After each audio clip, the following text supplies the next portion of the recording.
Masaya ka na? Masaya. Masaya. Bakit? May masaya bang nakasibangot? Ala, sumbong kita sa anak mo. Balik. Mapaalad ka. Ang dami nyo, ikaw lang kinuha.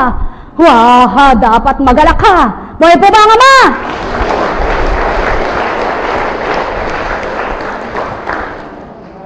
Nasiyahan ka? Upo na. Buhay po ba ang ama? Buhay po ba ang Kristo? Buhay po ba ang Espiritu? Magtanto kayo tao. Kung si Constancia ba gagawin yon, paano kung napaupo siya? Di napahiya si Kuncheng.